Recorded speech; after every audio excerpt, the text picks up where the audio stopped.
Miten ihmeessä tukea lasta tunnesäätelyssä, kun se on välillä vaikeaa itsellekin? Vanhemmuuden mukanaan tuoma tunteiden kirjo laittaa lähes jokaisen vanhemman tunnetaidot koetukselle. On kuitenkin tosi tärkeää tiedostaa, että kaikenlaiset tunteet on sallittuja ja inhimillinen osa vanhemmaksi kasvamista ja vanhemmuutta. Tunnetaitoja voi oppia ja vahvistaa läpi koko elämän. Ja kun vanhempi keskittyy omien tunnetaitojen kehittämiseen, niin samalla myös yhteys lapseen paranee ja vanhempi tukee myös lapsen tunnetaitojen kehittymistä. Vinkki numero 1. Tunteen tunnistaminen auttaa pääsemään tunnekuohun yli nopeammin. Tunne kertoo aina jostakin tarpeesta. Mitä se haluaa kertoa sulle? On tärkeää oivaltaa, että kaikenlaisilla tunteilla, myös niillä vaikeilla, on aina merkitystä ja paikkansa.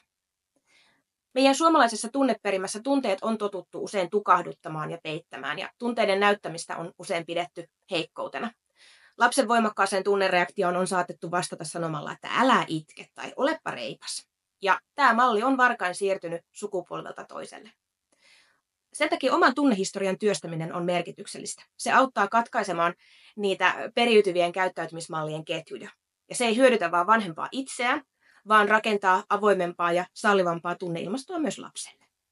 Vinkki numero 2. Tunnustele. Tunteet ei ole pelkästään mielen sisäisiä kokemuksia, vaan ne ilmenee myös fysiologisina kehon reaktioina, esimerkiksi hampaiden yhteen puremisena, erilaisina lihasjännityksinä tai vaikka vatsan oireiluna. Kehon ja tunteiden yhteyden ymmärtäminen auttaa ensinnäkin tunnistamaan tunteita, mutta myös säätelemään niitä. Kun sä tunnistat, mitä sussa tapahtuu juuri nyt, auttaa se jatkossakin säätelemään tunteita. Tähän apuna voi käyttää erilaisia tietoisen läsnäolon harjoituksia, kuten esimerkiksi hengitysharjoituksia tai ankkurointiharjoitusta. Vinkki numero 3. Hallitse hermosta. Kun meidän arjessa on paljon kuormitustekijöitä ja stressiä, niin meidän keho saattaa varkain ajautua ylivireystilaan. Ja tämä tarkoittaa sitä, että me ollaan jatkuvassa hälytystilassa. Me ollaan valmiina reagoimaan uhkiin, vaikka todellista vaaraa ei olisikaan. Keho käy ylikierroksilla ja samalla myös mieli on levoton.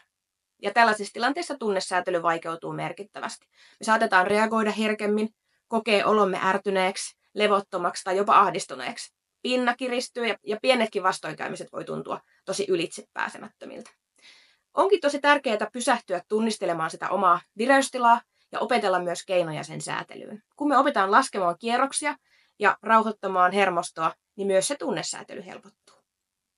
Meidän vireystilan säätelyyn vaikuttaa monet tekijät. Perusta rakentuu aina hyvistä elämäntavoista. Riittävä ja laadukas uni auttaa hermostoa palautumaan. Liikunta purkaa kehon jännitystiloja, tukee meidän mielialaa. Ja esimerkiksi luonnossa liikkuminen rauhoittaa tutkitusti sekä kehoa ja mieltä. Vinkki numero 4. Hyväksy epätäydellisyys.